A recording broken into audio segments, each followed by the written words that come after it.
The banker refused Earl Whitaker before the old man could even finish explaining. It happened on a rainy Tuesday morning, inside a spotless glass office where Earl's muddy boots looked like an ugly stain on the polished floor. He was 78, thin from age, hollowed out by grief, and clutching a folder with one corner worn soft from years of being carried. He wanted only enough money to fix the roof on the old barn before winter.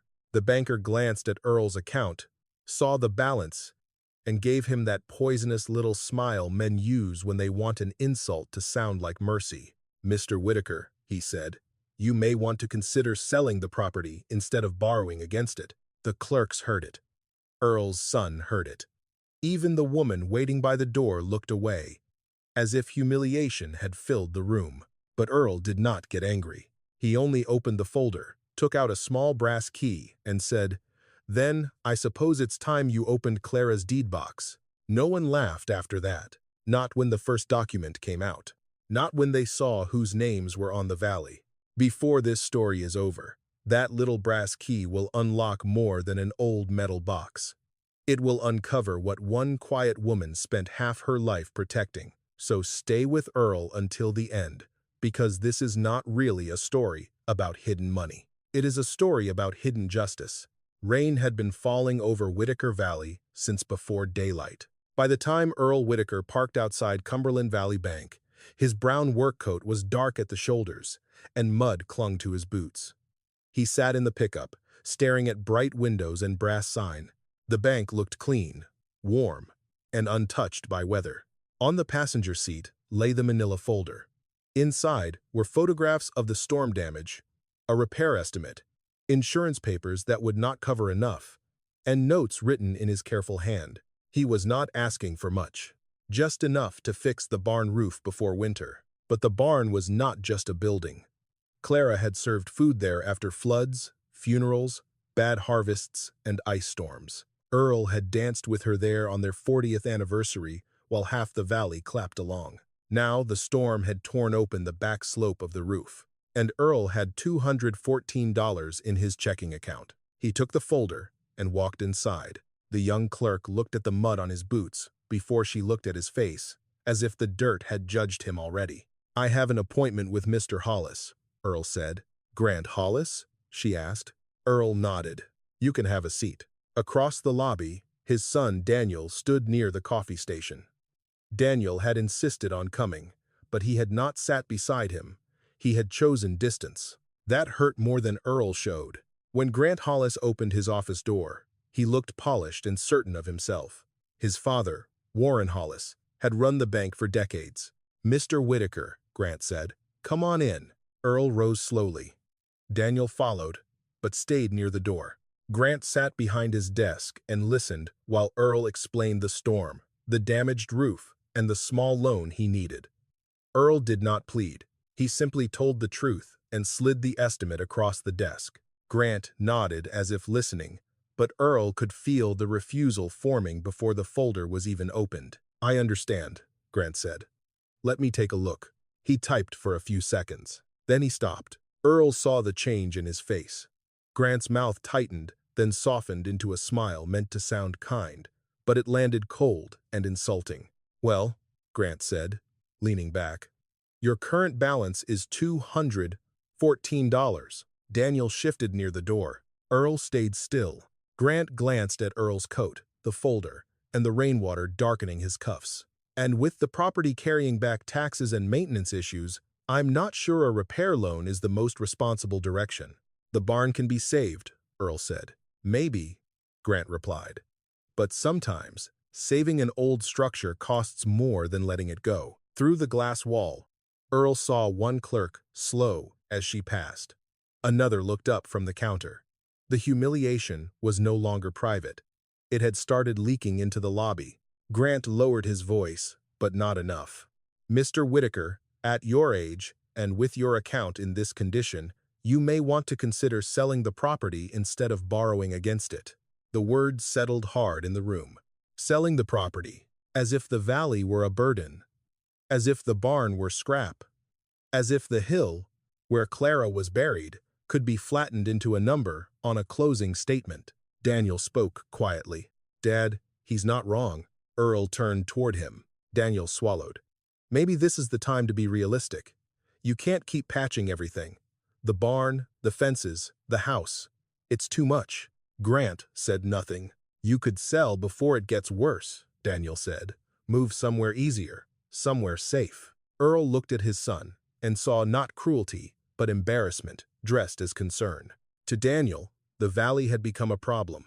To Earl, it was still a promise. Grant slid the folder back across the desk. I'm sorry, he said. But with $214, there's very little we can do. For a moment, Earl said nothing. He could have shouted. But anger would only make him look like the old fool they believed him to be. So Earl opened the folder. Not to the estimate, not to the photographs, not to the insurance papers. From the back pocket, he took out a small brass key, darkened with age. Grant's polite expression faded. Daniel stared at it. Dad? Earl placed the key on the desk. The sound was small, but it changed the room. Before Clara died, Earl said, she told me not to open her deed box unless this bank tried to make me sell. Grant's eyes sharpened. Earl saw it immediately. The banker recognized something. Maybe not the box itself. Maybe only Clara's name. Grant cleared his throat. What deed box? The one your father told her didn't matter, Earl said. Daniel looked from Earl to Grant. What is he talking about? Earl picked up the key and closed his fingers around it. I came here for a roof loan, he said. But maybe Clara was right. Maybe this was never about the roof. Grant stood halfway from his chair. Mr. Whitaker, if there are documents involved, we should review them privately before making any assumptions. That was the first honest fear Earl had heard all morning. Earl slid the folder under his arm and stood. He still had only $214 in the bank, but the clerks outside the glass wall were no longer looking at him with pity. Daniel opened the office door without speaking. Earl walked through the lobby and out under the awning. Behind him, Grant called, Mr. Whitaker. Earl stopped. Grant's voice was careful now. Maybe we should schedule another meeting. Earl looked back at him. No, he said. Next time, I'll bring the box. Then he walked to his truck with Clara's key in his hand. By sundown, the old metal deed box would be on the kitchen table. Whitaker Valley had never been rich. It was not the kind of place people from Nashville drove through unless they were lost or looking for land cheap enough to carve into pieces. It sat between two low ridges in eastern Tennessee, with narrow roads, leaning mailboxes, old barns, creek beds, and pastures that turned gold in late summer when the heat pressed down hard. To people outside the valley, it did not look like much. To Earl Whitaker, it had always looked like home. His grandfather had cleared part of the lower field with a mule and a borrowed plow. His father had built the first real cattle fence after coming back from the war with bad knees and no patience for bankers. Earl had grown up knowing which fields flooded first, which wells went shallow in August, and which neighbors would show up with tools before anyone had to ask. In those days, nobody in the valley had much money, but almost everyone had something more reliable. They had each other. When a roof caved in, men came with ladders. When a cow went down in a storm, someone brought a tractor. When a woman had a baby, meals appeared on her porch for a week. When somebody died, the whole valley seemed to move in one slow, quiet body toward the grieving house. That was how Earl first noticed Clara Mayfield. She was standing in the church basement after Mrs. Lawson's funeral, writing names on strips of masking tape and sticking them to casserole dishes so every pan would find its way home. She was 19 then, with brown hair pinned behind her ears and a pencil tucked between her fingers like it belonged there. Earl remembered watching her correct 3 different people without making any of them feel foolish. That dish belongs to Mrs. Pike, she said gently. Not Mrs. Price. Pike has the green lid. Earl had never met a person who could keep order without raising her voice. A year later, he married her. Clara was not loud, not showy, and not the kind of woman people noticed first when she walked into a room. But she remembered everything. Birthdays, funeral dates, which family owed which family a favor, which child needed shoes, which old man hated asking for help but needed firewood stacked before the first freeze. And she understood paper better than anyone in Whitaker Valley. Earl could mend a fence line in the dark and tell by the smell of the air whether rain was coming before noon. Clara could read a loan agreement and find the one sentence that made the whole thing dangerous. At first, that skill only made her useful. Neighbors brought her insurance forms, county notices, school letters, tax bills, and bank envelopes they were afraid to open. She sat at the kitchen table, smoothed every page with both hands, and explained what the words meant in plain language. Most of the time, it was simple. Sometimes, it was not. The trouble started slowly, the way rot starts under a floorboard. A bad season came first. Too much rain in the spring, then heat that burned the corn before it filled out. A few families borrowed against their land to make it to the next year. Then equipment broke, medical bills came, fuel prices rose. Another harvest failed. Cumberland Valley Bank had always been where valley people went when they needed a little time. Back then, Warren Hollis ran it. He had a smooth voice, a silver pen, and a way of making bad news sound like mature advice.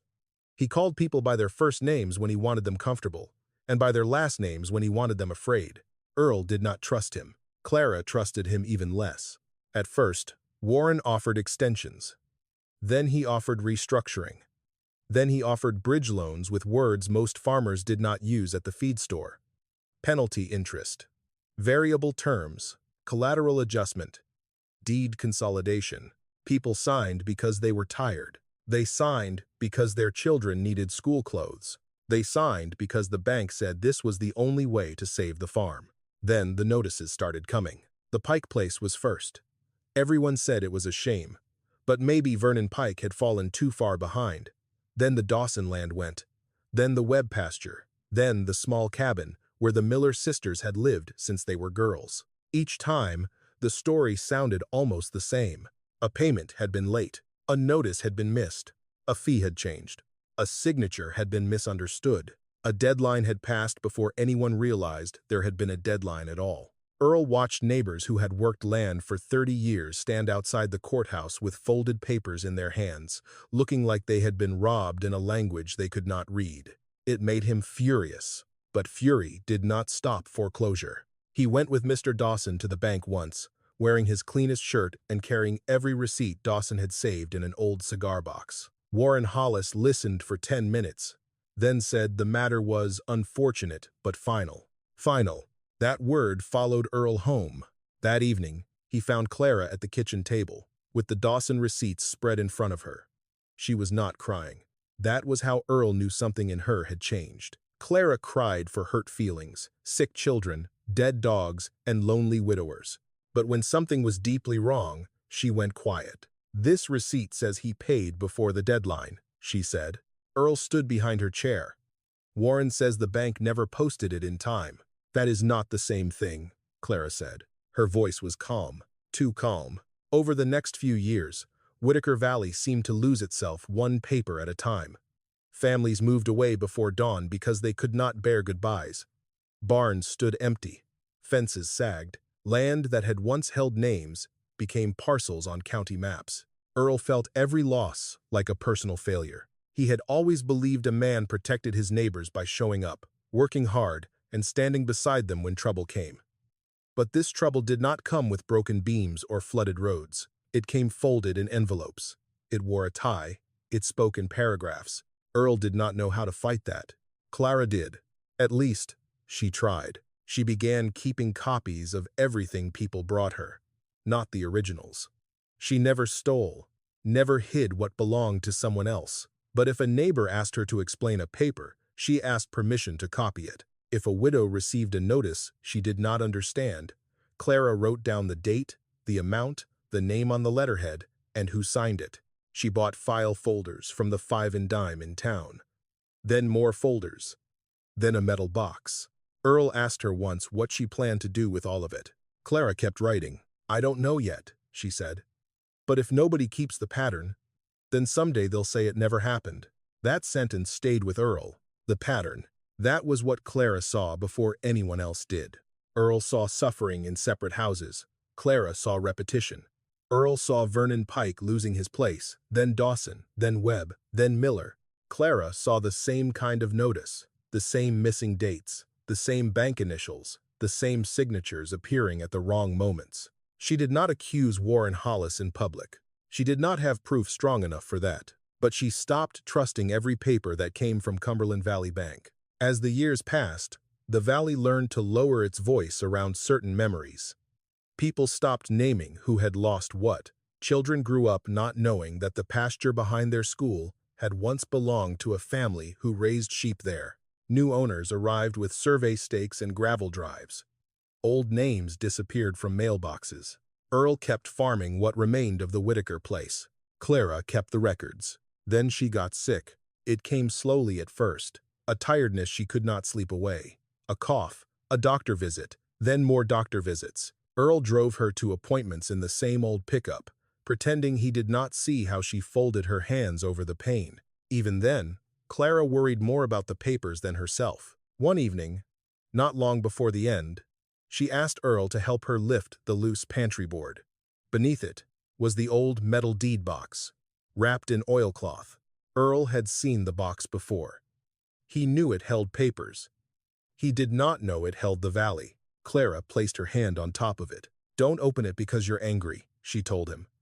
"Anger makes people careless." Earl sat beside her on the kitchen floor, too afraid to speak. "When the time comes," Clara said, "you'll know.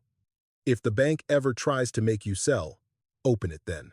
3 years later, Earl had walked into Cumberland Valley Bank asking for a roof loan, and Grant Hollis had told him to sell. Now, as Earl drove home through the rain with Clara's brass key in his pocket, all the old losses of Whitaker Valley seemed to rise around him like ghosts at the roadside. The Pike Place, the Dawson land, the Webb pasture, the Miller sisters' cabin. By the time he turned into his driveway, Earl understood one thing with a heaviness that made his hands tremble on the wheel. Clara had not spent her life saving paper. She had been saving proof. And the old deed box under the pantry floor was no longer something he could leave hidden. The pantry floorboard had always complained under Earl's weight. It was the third board from the back wall, narrow, darker than the others, and loose enough that Clara used to lift it with a butter knife. To anyone else, it looked like one tired piece of flooring in an old farmhouse. To Earl, it had become a door he was afraid to open. That evening, after leaving the bank, he stood in the kitchen with his wet coat still on. Rain tapped against the window over the sink. Clara's chair still sat near the table. Earl took the brass key from his pocket and laid it on the table. It looked too small to carry so much weight. For 3 years, he had kept that key in the back of his dresser drawer. He told himself he was respecting her instruction by waiting. But part of him knew the truth. He had not opened the box, because opening it would mean admitting Clara had carried more fear and knowledge than he had understood while she was alive. He went to the pantry. The house smelled of dust, rain, and old wood. Earl knelt slowly and ran his fingers over the third board. For a moment, he saw Clara near the end, thin but determined, one hand pressed on that same board. He lifted it. Beneath it, wrapped in dark oilcloth, was the metal deed box. It was smaller than most people would expect. Not big enough to hold treasure, not heavy enough to impress a greedy man. Its corners were dented. One hinge had a rust stain. A strip of old cloth was tied around it twice. Daniel had seen it once, years earlier. He had been home from college, impatient with the old house and all its hidden corners. Clara had lifted the pantry board to put something away, and Daniel had laughed. "Mom, why do you keep junk under the floor?" Clara had only smiled. "Because some junk becomes important when the right person tries to throw it away." Daniel had rolled his eyes and forgotten it. To Daniel, the box had always been one more piece of his mother's habit of saving things. Clara saved church bulletins, funeral cards, seed receipts, feed bills, birthday notes, and recipes written on envelopes. Daniel thought the deed box belonged to that same world. Sentiment, clutter, the soft hoarding of an aging woman who could not let paper go. Even Earl had not fully understood it. He knew Clara kept records for neighbors.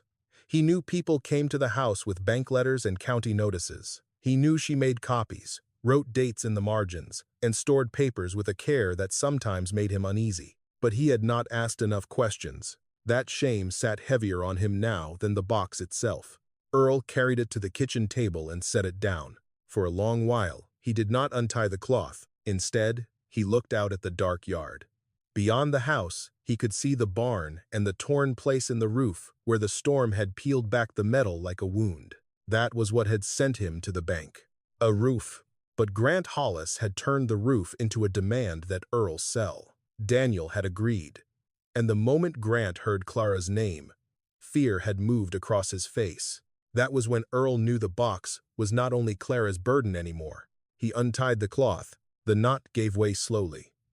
Earl unfolded the oilcloth and brushed one thumb across the lid. There was no label, no fancy lock, only a small brass keyhole dark with age. His hand trembled before he could stop it, not because he feared money. Lack of it had followed him most of his life. What frightened him was the possibility that Clara had been right about everything, and that he had stood beside her without seeing the fight she was in. He picked up the key. Before he could place it in the lock, headlights swept across the kitchen wall. Daniel's truck. A minute later, Daniel came in through the back door. His face still carried the shame of the bank. Then he saw the box. For once, Daniel did not speak immediately. "That's it?" he asked at last. Earl looked down at the dented case. "Yes." Daniel gave a short, strained laugh. "Dad, that thing looks like something from a garage sale. Your mother kept it under the floor for a reason." "Mom kept everything for a reason," Daniel said. "Old cards, receipts, newspaper clippings. She couldn't throw anything away." Earl turned the key between his fingers. "This is different." "How do you know?" "Because Grant Hollis looked scared when I mentioned it." Daniel did not answer. That had bothered him too. There was a difference between a banker dismissing an old man and a banker suddenly wanting privacy. "What do you think is in there?" Daniel asked. Earl remembered Clara's hand on the lid. "I think your mother knew why this valley kept losing land," he said. Daniel's jaw tightened. "Dad, be careful." "I am." "No," Daniel said quietly. "Be careful what you decide to believe. If you open that thing looking for enemies, you'll find them whether they're real or not." Earl heard the fear under the warning. Daniel was defending the fragile peace he had built by refusing to look backward. If the box meant Clara had been right, then Daniel would have to admit his mother had spent years fighting something real while he dismissed her papers as clutter. Earl set the key beside the lock. "I'm not opening it to find enemies," he said. "I'm opening it because your mother told me when." Daniel's face softened. "When what?" "When the bank tried to make me sell." Outside, thunder rolled low over the valley. Daniel finally sat down. Earl placed the key into the lock, but he did not turn it yet. For most of his life, Earl had believed strength meant carrying burdens without showing them. Clara had believed something different. She believed strength meant keeping proof until the world was ready to deny it. And now, with Daniel watching from across the table, Earl understood why everyone had misunderstood the deed box. They had judged it by its size. Clara had measured it by the names inside. Earl turned the key. The lock gave a small, dry click. Daniel leaned forward without seeming to realize it. For a moment, neither man moved. The old metal deed box sat between them on the kitchen table, dull under the yellow light, looking far too ordinary for the silence it had created. Then, Earl lifted the lid. The smell came first. Old paper. Dust. Faint oilcloth. A trace of something Clara had always kept in her dresser drawers. Lavender, maybe. Or only Earl's memory inventing mercy where grief had sharpened the room. Inside were bundles of documents, tied with cotton string. Not one bundle. Many. Each had a name written across the top in Clara's careful handwriting.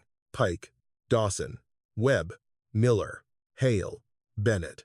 Names Earl had not heard spoken together in years. Names that used to be painted on mailboxes, carved into fence posts, written on church rosters, and called across fields at dusk. Daniel stared at them. "Those are family names," he said. Earl nodded. "They used to be." He reached for the first bundle, the one marked Pike. His fingers paused over the string. He remembered Vernon Pike standing outside the courthouse with his hat in both hands, telling everyone it was his own fault. He had missed a deadline. He had misunderstood the restructuring. He had trusted the wrong explanation. Earl untied the bundle. The top page was a copy of a loan notice from Cumberland Valley Bank. Beneath it was a receipt. Then another notice. Then a deed transfer. Then one of Clara's notes written on lined paper. Earl read the first line twice. Payment received 4 days before default notice. Daniel came around the table. What does that mean? It means Clara thought the bank marked him late after he paid. Daniel frowned. Could be a mistake. Earl turned another page. Could be. But Clara's notes did not look like guesses. They were dated. Exact. Patient. She had written down who signed each notice, when payment was recorded, and when the county transfer appeared. At the bottom of the stack was a small map of the Pike property, with the creek line circled in pencil. Daniel rubbed his face. Dad, this is old. Even if Mom thought something happened, that doesn't mean you can walk into town and accuse people. I'm not accusing yet. What are you doing? Earl looked toward the pantry, then back to the documents. I'm checking. The next morning, he drove to the county records office. Daniel came with him, though he did not want to. Earl could tell by the way he kept both hands in his jacket pockets and looked straight ahead. He was not there because he believed. He was there because he was afraid Earl did. The records office sat behind the courthouse in a low brick building that smelled of toner, old books, and floor cleaner. Earl had been there many times with Clara, but never without feeling like the room belonged more to her than to him. A woman at the front desk looked up from her computer. Can I help you? I need to see old deed records for the Pike place, Earl said. And maybe Dawson after that. She blinked. How old? 40 years or so. Her expression changed just enough for Earl to recognize it. The same look from the bank. The look that said an old farmer had wandered into a room he did not understand. Sir, a lot of those records may be archived, she said. Some may be digitized. Some may require a formal request. I can make one. Are you an attorney? No. Are you the current owner? No. Then depending on what you're asking for, there may be limitations. Earl took Clara's notes from the folder. I'm asking for public deed transfers and recording dates. The woman glanced at the pages but did not reach for them. Daniel shifted behind him. Dad, he said under his breath. Earl ignored him.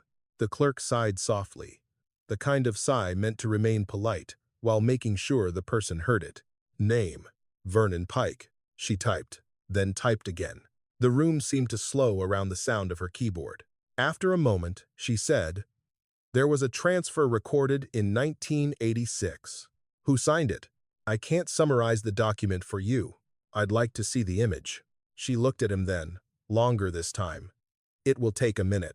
Earl waited. Behind him, Daniel leaned close. This is exactly what I was afraid of.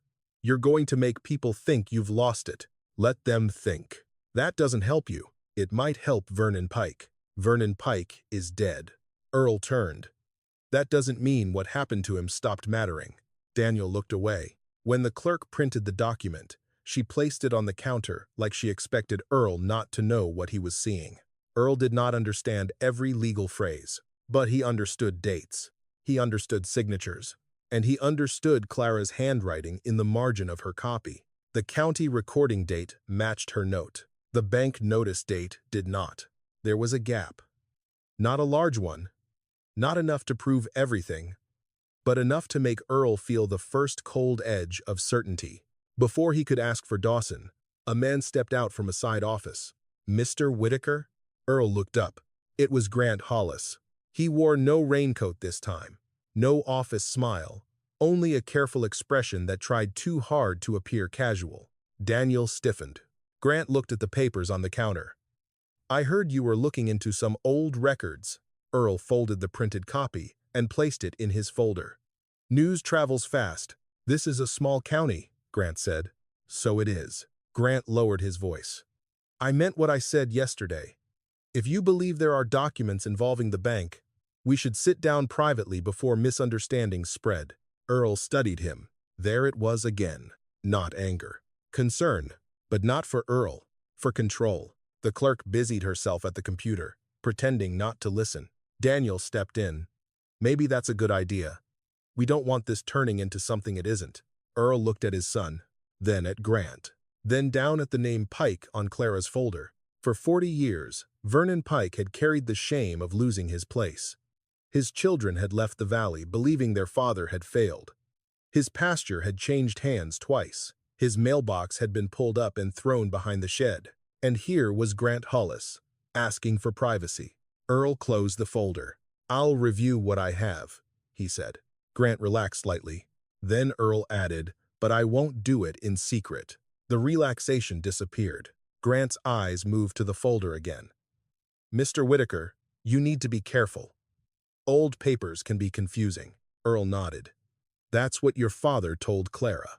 Grant's face tightened. Daniel whispered, "Dad, enough." But Earl had said all he came to say. He asked the clerk for the Dawson file. This time, she did not sigh. She printed the request form in silence. By the time Earl and Daniel left the records office, the sun had broken through the clouds, but Daniel's face looked darker than the morning sky had been. In the parking lot, he turned on Earl. "You're poking at something you don't understand." Earl held the folder against his chest. "Maybe. And if you're wrong, then I'll say I was wrong. And if you're not?" Earl looked back at the courthouse doors, where Grant Hollis still stood behind the glass, watching them leave. "If I'm not," Earl said, "then your mother spent half her life being right alone." Daniel had no answer for that. That night, Earl returned to the kitchen table and opened the Pike bundle again. He read Clara's note one more time. Payment received 4 days before default notice. Under that line, in smaller handwriting, she had written another sentence. Not the first. Earl's breath caught. He reached for the Dawson bundle. Earl did not open the Dawson bundle right away. He sat at the kitchen table with the Pike papers spread before him, Clara's sentence staring back from the bottom of the page. Not the first. 3 words.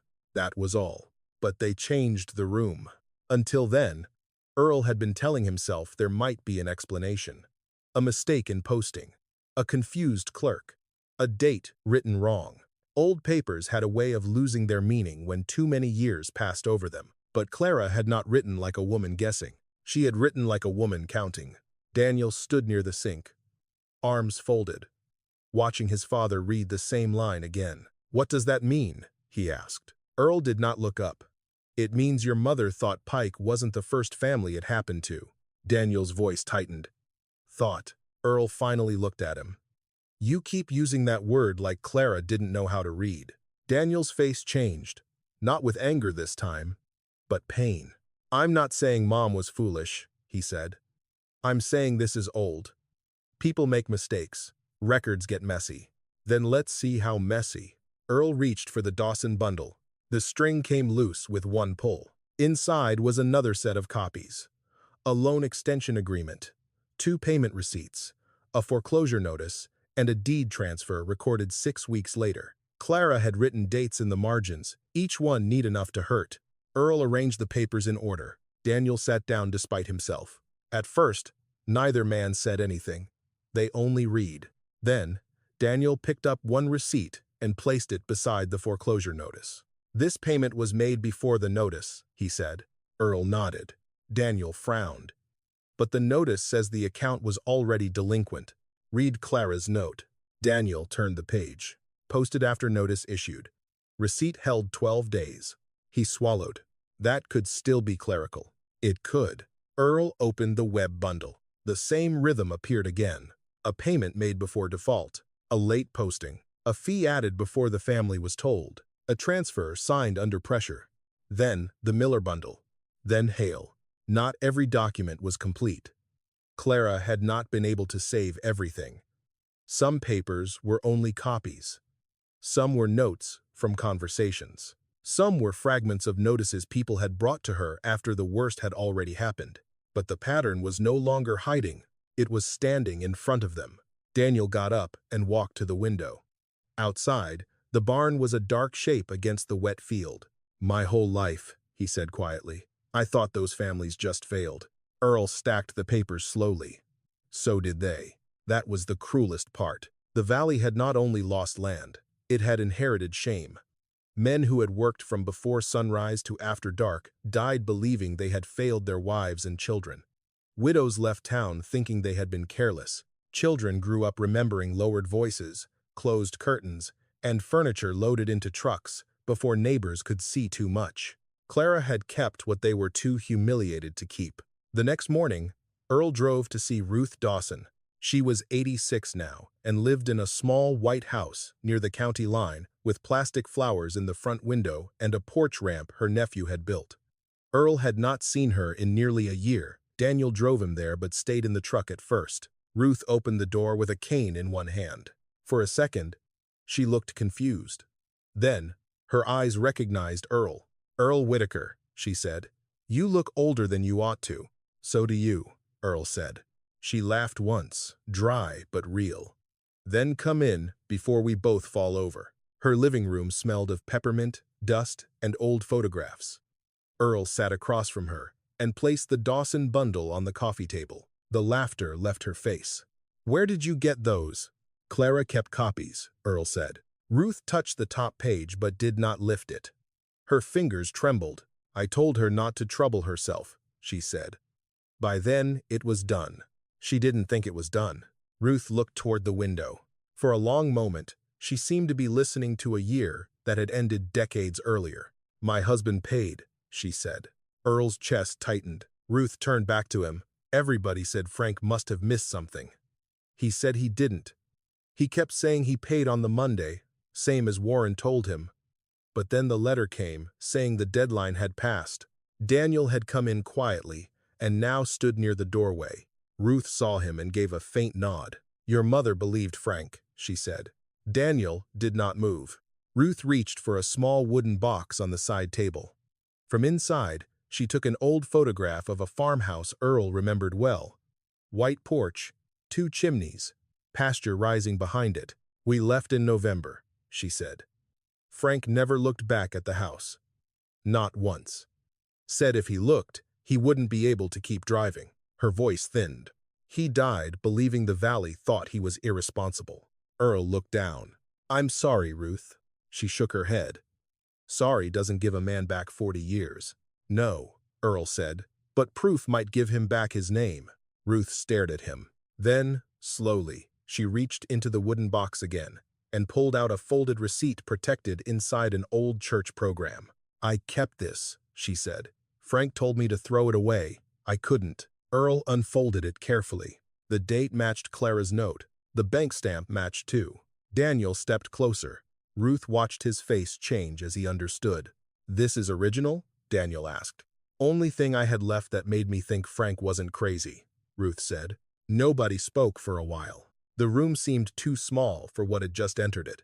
Earl had walked in with copies. He was leaving with confirmation. When they returned to the truck, Daniel did not start the engine right away. He sat behind the wheel, staring through the windshield. "She kept it all these years," he said. "Ruth?" "Mom." Earl looked at him. Daniel's voice was quieter now. "She knew those people were carrying shame that didn't belong to them." Earl placed the Dawson folder on his lap. "Yes," he said. "I think she did." Daniel turned the key in the ignition, but his hands stayed on the wheel. "What happens now?" Earl looked toward the road back into Whitaker Valley. For the first time since Grant Hollis had smiled at his bank balance, Earl did not feel small. He felt afraid, yes. Tired, certainly, but not small. "Now," he said, "we find out how many names Clara saved." That evening, Earl opened the next bundle, then the next.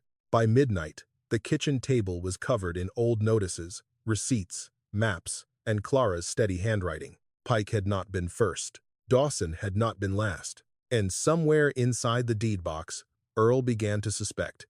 Clara had left more than proof of what the bank had taken. She had left a way to give some of it back. By the second night, Earl stopped pretending he was only sorting papers. The kitchen table had disappeared beneath the valley's buried history. Receipts, notices, deed copies, loan agreements, maps, and Clara's handwritten notes spread from one end to the other. Daniel had pushed back his chair hours earlier, but he had not left. He sat with both elbows on his knees, staring at the documents as if they were changing the shape of his childhood. Earl opened another bundle. This one was marked Webb. The string was newer than the paper. Clara must have retied it years after she first gathered the documents. That detail struck Earl harder than he expected. She had not collected these things once and forgotten them. She had returned to them, organized them, protected them. Inside the Webb bundle was the familiar pattern. Payment received before default notice. Late posting. Additional penalty. Foreclosure pressure. Transfer recorded after the family had already moved out. Earl read through the papers slowly until he found something he did not expect. A quitclaim deed. He frowned. Daniel noticed. What? Earl did not answer at first. He unfolded the page and held it closer to the light. The document was old, but the county seal was visible. The names were clear. Harold Webb and Teresa Webb had signed away a remaining interest in a narrow strip of creekside land. But the recipient was not Cumberland Valley Bank. It was Clara Whitaker. Daniel stood. Mom? Earl read it again. There was no mistake. The amount listed was small, almost painfully small. $50 and other consideration. Legal language tucked around a transaction that, at first glance, looked meaningless. Daniel leaned over the table. Why would the Webbs deed Mom land? They didn't deed her the whole place, Earl said. Just an interest. Maybe a strip. Maybe rights connected to it. Why? Earl turned the next page. There was a note from Clara. Harold said he would rather sign the last piece to someone who remembered than let Warren fold it into the bank's map. Earl sat back. For a moment, the room seemed to tilt. He had known Clara cared. He had known she kept copies and dates and proof. But this was different. This was action. Quiet, legal, deliberate action. She had not only recorded the pattern, she had stepped inside it. Daniel opened another folder, this one marked Miller. His fingers moved faster now, but more carefully too. He was no longer handling his mother's papers like clutter. He handled them like fragile bones. Here, he said. Earl looked. Another deed option. Not full ownership, not a fortune, but a legal interest tied to a pasture edge behind the old Miller cabin. Clara's name appeared again, written in formal type beside a notary stamp. Then another in the Hale bundle. Then another in Bennett. Not every family had signed something to Clara. Some had only given copies. Some had written letters. Some had nothing left but memory. But enough documents carried Clara's name that the truth began to rise. She had been collecting pieces. Small pieces. Creek rights. Access easements. Deed options. Old claims. Narrow strips. No developer would notice. Legal remnants. The bank had considered too minor to matter. Daniel lowered himself into the chair. She bought them? He asked. Some, Earl said. Some maybe they gave her. With what money? Earl looked around the kitchen. The answer was everywhere. The old cabinets Clara never replaced. The stove she kept repairing instead of buying new. The winter coat she wore for 14 years. The vacation they never took. The sewing jobs she accepted after supper. The jars of change, she said, were for emergencies. Earl pressed his hand over his mouth. All those years, he thought they were simply getting by. Clara had been buying back the valley in pieces small enough no one noticed. Daniel's face had gone pale.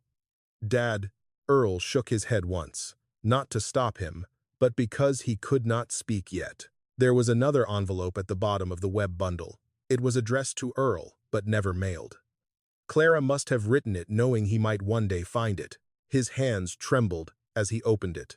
Earl, if you are reading this, then I waited too long to explain.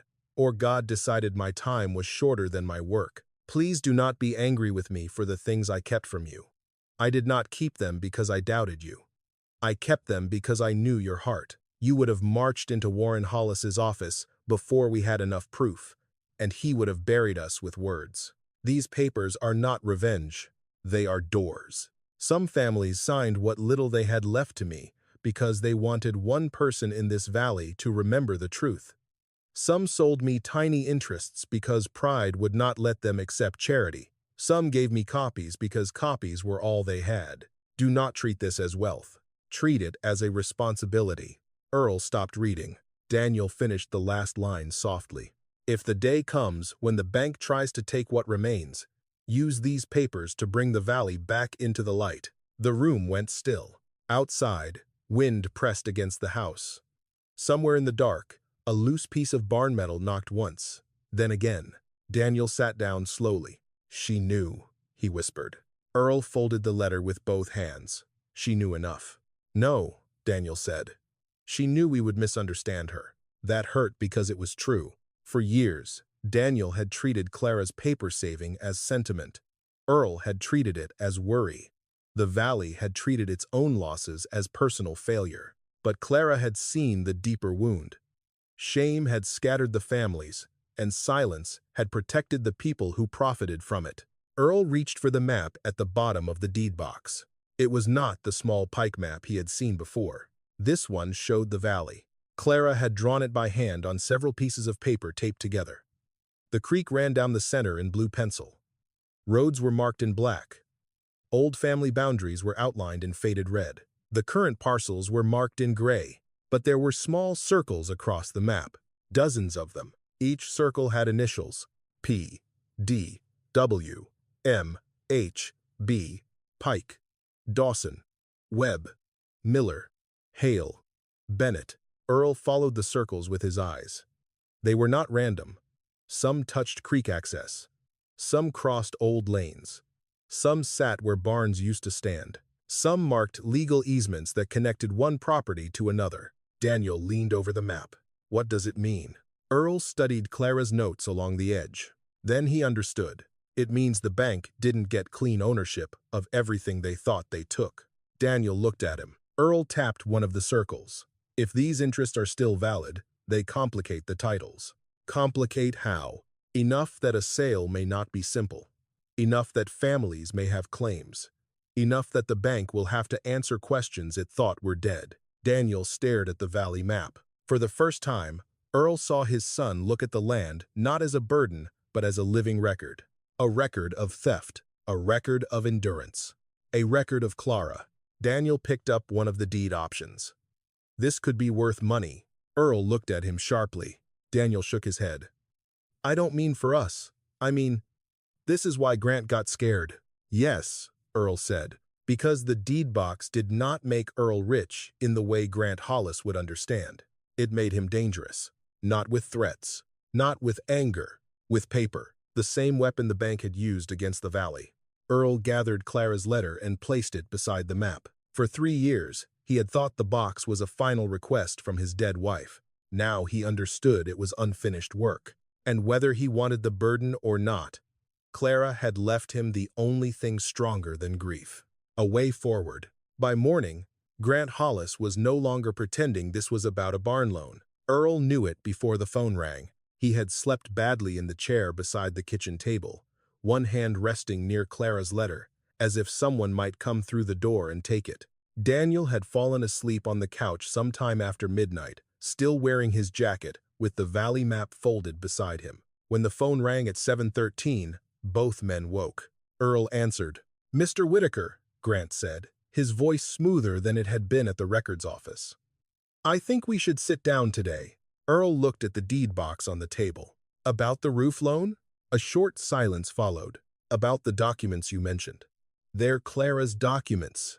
All the more reason to handle them carefully, Grant said.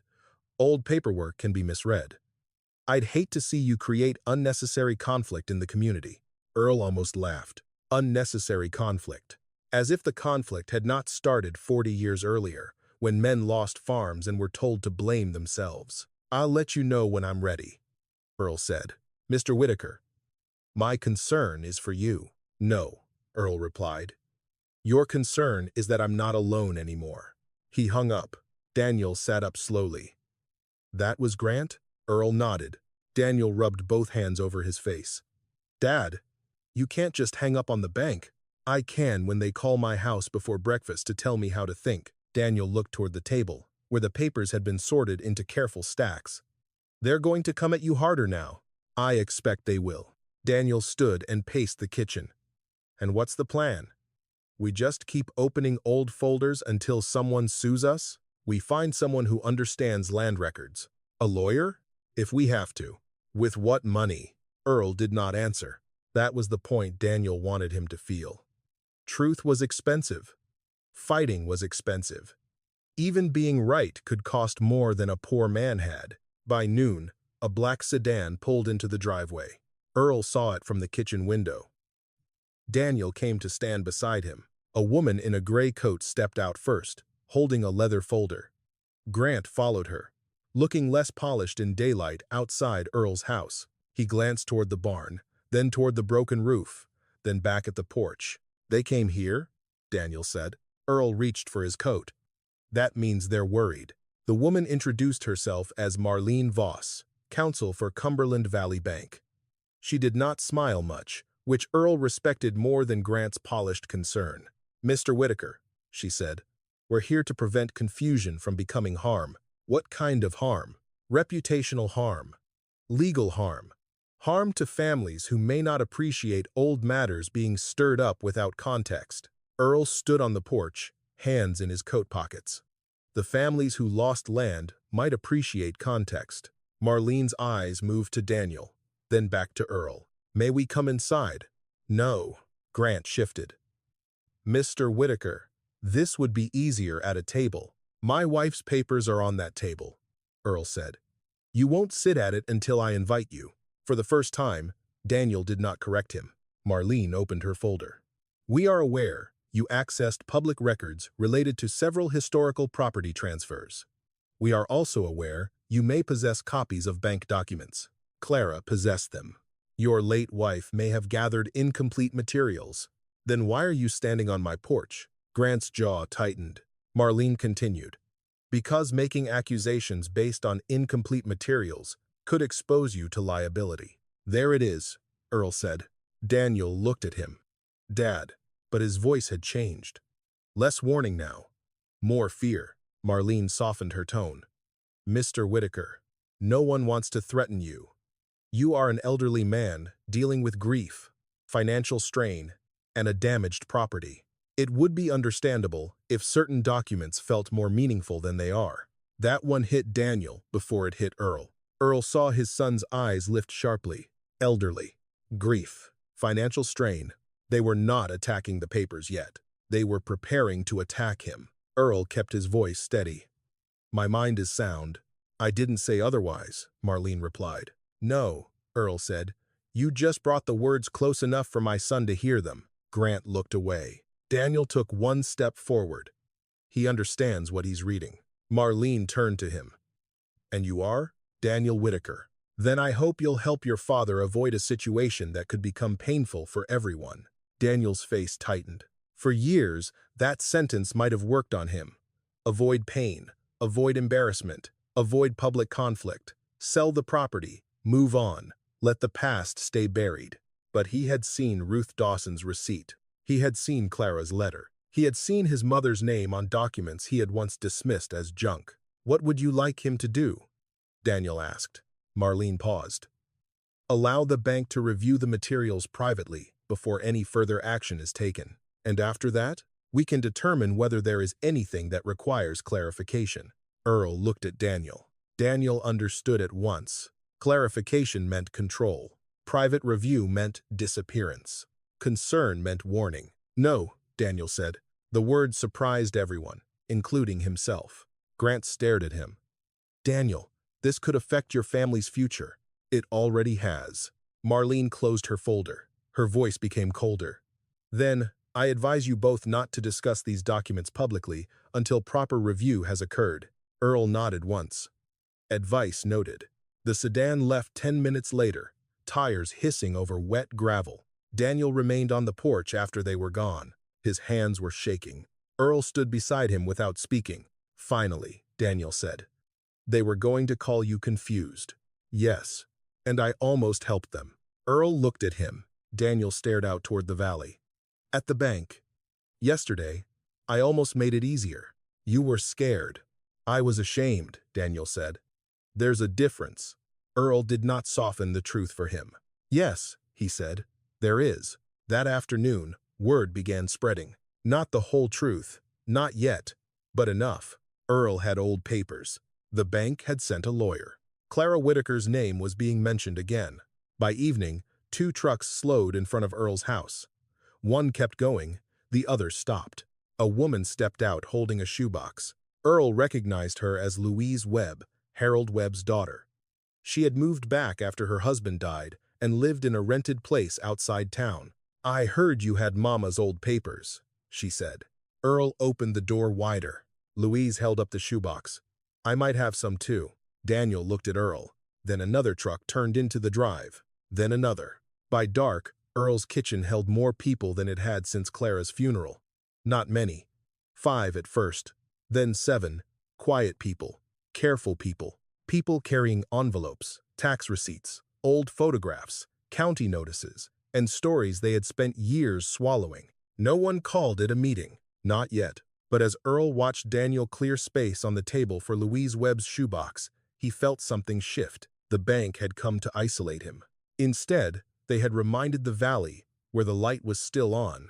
Near midnight, when the last neighbor left, Daniel found a folded sheet tucked under the cloth lining of the deed box. It had his name on it. For Daniel, when you are ready. His face went pale. Earl did not reach for it. This one was not his to open. Daniel sat down at the table, Clara's letter in his hands, and for the first time since the bank, he looked less like a son trying to manage his father and more like a man about to meet his mother honestly. Daniel did not open the letter right away. He sat at the kitchen table with Clara's handwriting facing up, his name written across the folded page in the same careful script he had seen on birthday cards, lunch notes, church envelopes, and grocery lists all his life.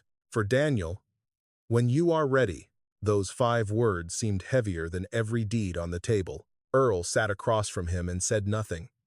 He wanted to comfort his son, but he knew this was not a moment comfort could fix. Daniel had spent years thinking his mother saved too much, worried too much, held on to things too long.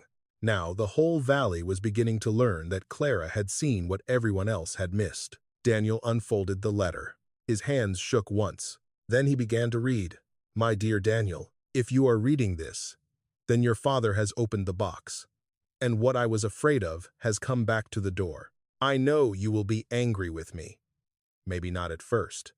Maybe you will call it confusion, or sentiment, or one of your mother's old worries.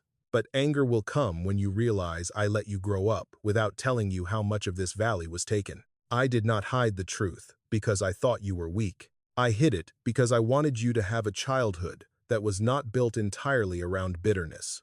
Daniel stopped. Earl looked down at the table. Daniel swallowed and continued. Your father carries guilt for things he could not stop. Do not add to it. He stood beside every family he knew how to stand beside. But there are some fights hard work cannot win. Some men steal with a pen and make honest men feel ashamed for not understanding the ink. Warren Hollis knew what he was doing. Daniel lowered the page. The room changed. Earl felt it in his chest before he could name it. Warren's name had been circling the edges of every document, every notice, every late posting.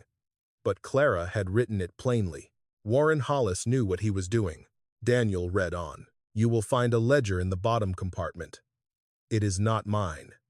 It came from a woman who worked at the bank for 28 years and carried her conscience longer than she carried her job title. She made me promise not to use it until there were enough other records to support it. Her name was Evelyn Price. Please remember that she was afraid and still did the right thing. Daniel looked up.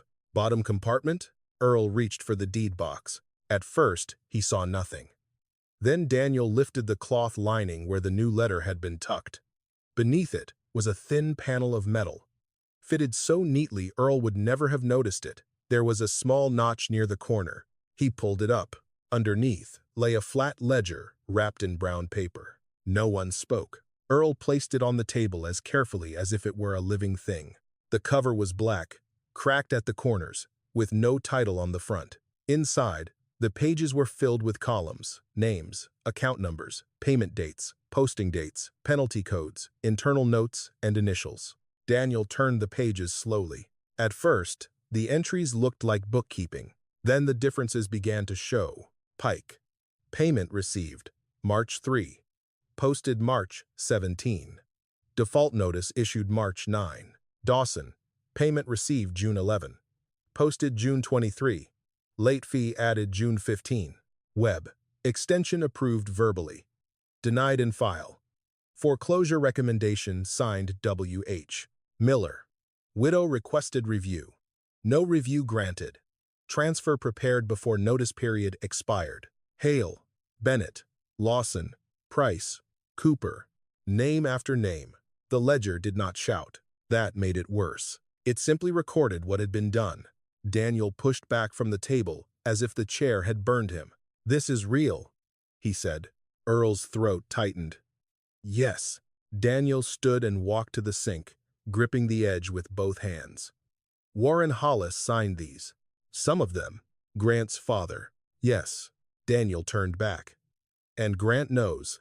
Earl did not answer quickly. That was a different question. Grant might not have known the whole truth when Earl first walked into the bank, but he had known enough to be afraid. Enough to call. Enough to bring a lawyer. Enough to try to pull Clara's papers into a private room before the Valley saw them. Daniel returned to the table and opened Clara's letter again. Earl watched his son's face harden and break at the same time. Clara had written about Evelyn Price next. Evelyn had been a bookkeeper at Cumberland Valley Bank during the years when the foreclosures swept through the valley. She was a widow with 2 children, dependent on her job, careful with her words, and terrified of Warren Hollis. For years, she had watched payments delayed, notes rewritten, and farmers pushed toward documents they did not understand. At first, she told herself it was policy. Then she told herself it was not her place. Then one winter, after the Miller sisters lost their cabin, Evelyn copied the internal ledger and hid it.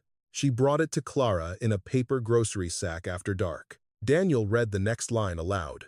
She said, "I am not brave enough to say it, but maybe you are brave enough to keep it." Earl closed his eyes. He could see Clara at the door, taking that sack from a frightened woman and understanding that paper could be both burden and weapon. The letter continued. "I confronted Warren once. Only once. I brought him copies, not the ledger. I wanted to see if shame could reach him before law had to. He told me I had a good husband, a decent farm, and a son who deserved a future untouched by other people's mistakes. Then he told me that if I kept asking questions, Earl's credit would become difficult, our taxes would become interesting, and you might find college harder than it needed to be." Daniel stopped reading, his face drained of color. Earl felt something old and hot rise in him. He had imagined many things.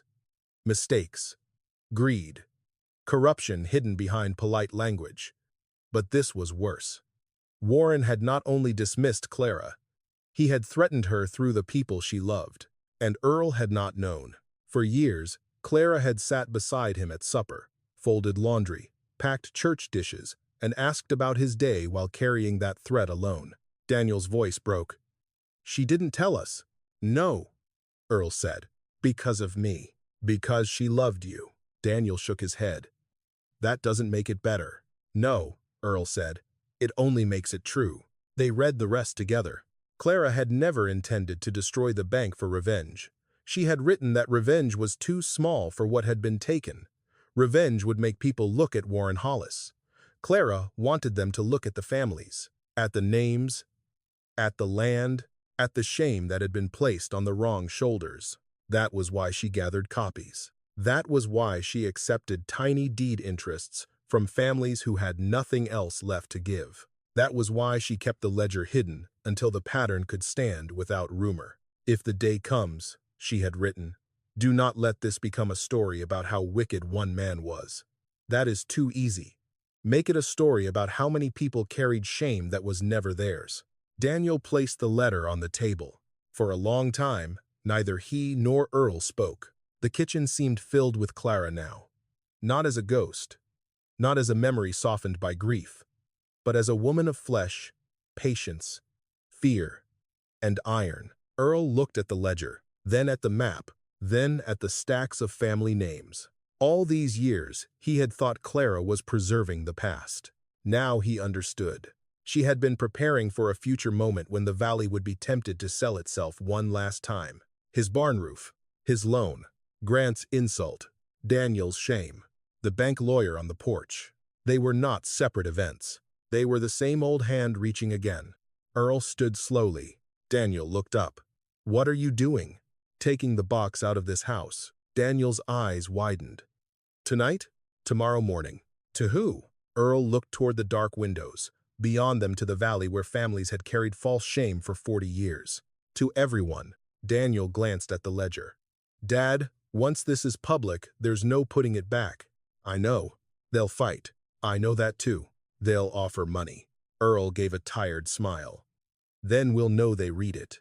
Daniel folded Clara's letter with more care than he had opened it. What would Mom want us to do first? Earl thought of Clara's warning.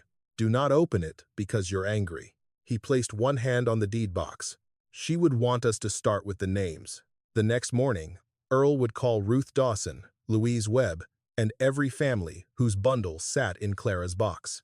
He would not go first to the newspaper. He would not go first to court. He would not go first to the bank. He would go to the people who had been told their losses were their fault, and he would ask them if they were ready to hear what Clara had saved. Because the deepest secret in the deed box was not that Warren Hollis had stolen land. It was that an entire valley had been taught to mistake theft for failure.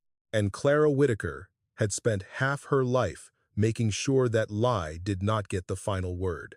Earl did not call the newspaper first. He did not call a lawyer. He did not call Grant Hollis. He began with Ruth Dawson, then Louise Webb, then the miller's niece, the Pike grandson, the Hale brothers, and every person whose family name Clara had written across a bundle in the deed box. By late afternoon, word had moved through Whitaker Valley in the old way, not online, not through official notices, through phone calls, porch visits, trucks slowing at mailboxes, and quiet voices saying, "You may need to come to Earl Whitaker's barn tonight." The barn roof was still torn. Rain had not returned, but the air smelled damp and cold.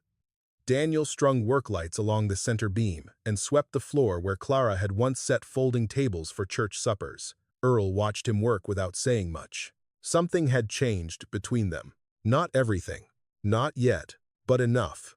Daniel carried 2 chairs from the house, then stopped near the doorway. "Dad," he said. Earl turned. Daniel looked older than he had 2 days before. "I need to say something before people get here." Earl waited. Daniel looked toward the house, then the valley, then finally at his father.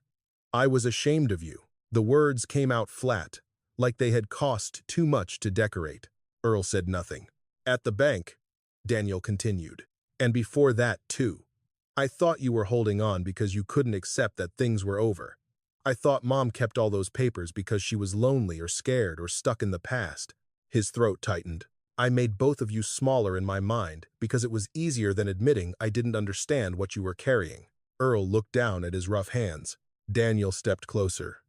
"I'm sorry." The barn creaked softly in the evening wind. Earl wanted to tell him it did not matter. That fathers forgive before sons ask. That Clara would have understood. But easy forgiveness would make the apology too small. So Earl told the truth. "It hurt," he said. Daniel nodded once. "I know." "No," Earl said. "You don't. But you're starting to." Daniel lowered his eyes. Earl placed a hand on his shoulder. "That's enough for today." The first truck arrived before Daniel could answer. Then another. Then 3 more. By dusk, the barn held nearly 40 people. Some were old enough to remember the foreclosures. Others were children and grandchildren of those who had left. A few stood near the doors, arms folded, ready to doubt. Others held envelopes, shoeboxes, photo albums, and folded papers wrapped in plastic. No one spoke loudly. The deed box sat on a table near the front, beside Clara's valley map and the black ledger from Evelyn Price. Earl stood behind it. For a moment, he saw Clara everywhere, near the coffee urn, beside the long tables, at the door, taking casseroles from tired women and making sure every dish had a name taped underneath. He cleared his throat. "I asked you here because my wife kept things," Earl began. "Some of you knew that. Some of you brought papers to her. Some of you were children when your parents lost land and never knew why." The room stayed still. "I'm not here to promise miracles," Earl said. "I can't give back 40 years. I can't bring back the people who died carrying shame that did not belong to them." Ruth Dawson sat in the first row, her cane across her lap. Earl looked at her, then at the others. But Clara kept records, receipts, notices, deeds, letters, and an internal bank ledger that shows payments were received before families were marked in default. A sound moved through the barn. Not a gasp. Something heavier. A memory shifting. Louise Webb covered her mouth with one hand. The Pike grandson, a broad man in a work shirt, shook his head. "My granddad said he paid." Earl nodded. Clara believed him. The man looked down fast, but not before everyone saw his eyes fill. One by one, Earl read the names on the first bundles. Pike, Dawson, Webb, Miller, Hale, Bennett. Each name landed differently. Some people cried. Some looked angry. Some looked stunned, as if a locked room inside their family had just opened and let air in for the first time. Daniel stood beside the table and handed out copies. Not originals. Clara would have approved of that. Then, Ruth Dawson rose slowly with her cane. "My Frank died thinking this valley believed he failed," she said. Her voice was thin, but no one missed a word. "He paid that bank. I had the receipt. Clara believed me when I had no strength left to make anybody else believe." She turned toward Earl. "You tell that woman, when you see her, that Frank Dawson thanks her." Earl's face broke before he could stop it. "I will," he said. After that, others spoke. A Webb daughter remembered her father burning old bank letters because he could not stand seeing the logo. A Miller niece said her aunt stopped attending church after people whispered they had been careless. A Hale brother admitted he had blamed his own father for losing the pasture and had carried that judgment for 30 years. Each story made the ledger feel less like evidence and more like a wound finally named. Near the back of the barn, Grant Hollis appeared. No one had seen him arrive. He stood just inside the door, pale, coat buttoned wrong, eyes fixed on the table where his father's initials appeared across page after page. The room noticed him slowly. Anger moved first. Then silence. Daniel stepped forward, but Earl lifted one hand. Grant walked down the center aisle with the careful steps of a man entering a house he had no right to enter. "I didn't know all of it," Grant said. Someone muttered, "But you knew enough." Grant swallowed. "Yes," he said. That single word did more than any polished speech could have done. Grant looked at Earl. "When you said Clara's name, I knew there were old disputes. My father always called them misunderstandings. He said your wife liked stirring up dead trouble." Earl said nothing. Grant turned toward the families. "I protected his version because it protected mine. No one forgave him. Not then. That would have been too easy. But they listened." Grant placed a folder on the table. "These are access codes and archived file locations. There are more records in bank storage. I copied what I could before council locked me out." Murmurs moved through the barn. Marlene Voss would call it betrayal. Warren Hollis would have called it weakness. But Grant's hands trembled as he pushed the folder toward Earl. And for the first time, he looked less like a banker and more like a son crushed by inheritance. Earl took the folder. "This doesn't fix it," he said. "I know. It doesn't make you brave." Grant nodded. "I know that too." Earl looked around the barn at the families, the papers, the old grief, the anger now mixed with something almost like breath. "But it's a start," Earl said. Outside, night settled over Whitaker Valley. Inside the broken barn, people stayed long after the first meeting should have ended. They compared dates, matched receipts, added names to Clara's map, passed photographs from hand to hand. Daniel moved among them quietly, helping wherever he could. Near midnight, he taped a clean sheet of paper to the barn wall. At the top, he wrote, "Names to be restored." Earl stood beneath the torn roof and watched people line up to add their families. For the first time in 40 years, the valley was not whispering about who had failed. It was speaking aloud about what had been taken. And that was where healing began. The valley did not change overnight. That was the first thing Earl wanted everyone to understand.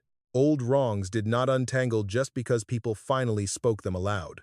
Lawyers still needed papers. County clerks still needed recording numbers. Some deeds were too old to reverse cleanly. Some land had been sold twice, divided 3 times, mortgaged, inherited, and built over by people who had never known the story beneath their property lines. But the silence broke.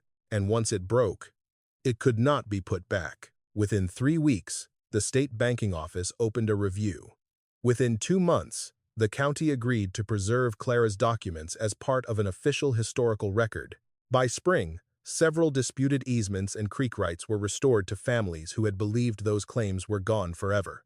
Not everything came back. The Pike farmhouse was still owned by strangers.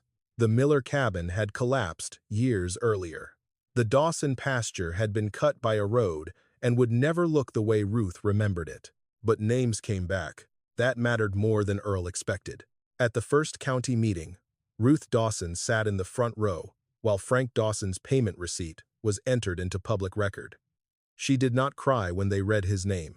She only closed her eyes and held her cane with both hands, as if finally setting down a weight nobody else could see. The Pike grandson brought his children. Louise Webb brought the shoebox. Daniel brought Clara's map. Grant Hollis came too, though he sat in the back and did not ask anyone to speak to him. His father's portrait was removed from the bank lobby the following week. No ceremony, no speech, just a blank rectangle on the wall where the frame had hung for 31 years. Grant resigned before summer. Some people said he should have done more sooner. They were right. Some said he had done more than most sons of powerful men ever would. They were right too. The valley did not forgive him all at once. It simply allowed him to keep showing up without pretending that showing up erased anything. As for Earl's barn, the roof was fixed before the first hard frost, not by the bank. On a Saturday morning, trucks began arriving before Earl had finished his coffee. Men brought ladders. Women brought food.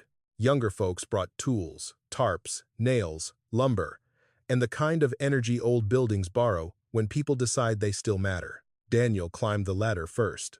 Earl stood below, one hand on a fence post, watching his son lift a sheet of metal into place. For a second, he saw the boy Daniel had been, running barefoot through the barn aisle, with Clara calling after him not to scare the hens.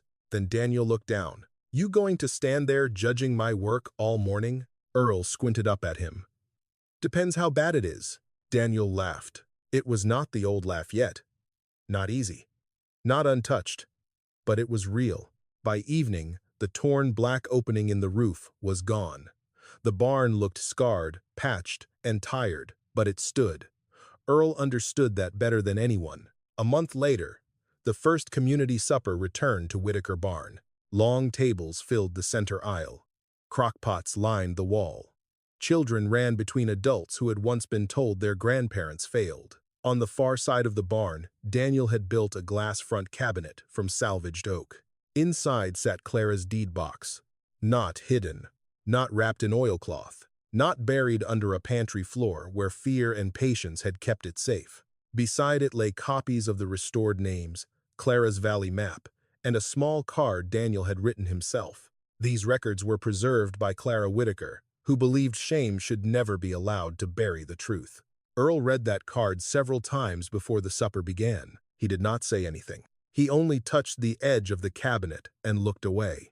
Later, when the room had filled with talk and food and the low hum of people learning how to be neighbors again, Daniel came to stand beside him. "I wish I had known her better," Daniel said.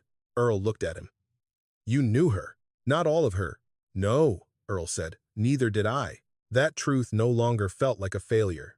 It felt like one final gift from Clara, the reminder that quiet people often carry worlds no one sees until love requires proof. Outside, evening settled over Whitaker Valley. The repaired barn roof caught the last orange light. The creek moved in the dark beyond the lower field. Up on the hill, Clara's grave faced the valley she had refused to let disappear. Earl walked there after supper. Daniel did not follow at first. He let his father have the path alone. Earl stood by the stone and removed his hat. For a long time, he listened to the sounds coming from the barn. Chairs scraping, children laughing, someone calling for more coffee, Ruth Dawson telling a story louder than her lungs should have allowed. "You were right," Earl said softly. The wind moved through the grass. He smiled a little. "I know. You probably got tired waiting for me to notice." Behind him, footsteps approached. Daniel stopped a few feet away. Earl turned. For once, neither man seemed embarrassed by grief. Daniel held out the brass key. "I thought you might want this back." Earl looked at it, then shook his head. "No," he said. "Put it in the cabinet." "With the box?" "With the box." Daniel nodded. Together, they walked back down toward the barn. Inside, the lights glowed warm against the old boards.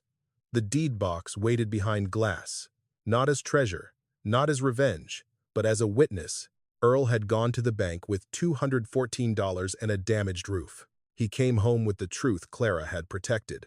And in the end, the valley learned that wealth was not always money, land was not always property, and being poor on paper did not mean a man had nothing left to give. Sometimes the richest thing a person can leave behind is proof that the people who were shamed deserved honor all along.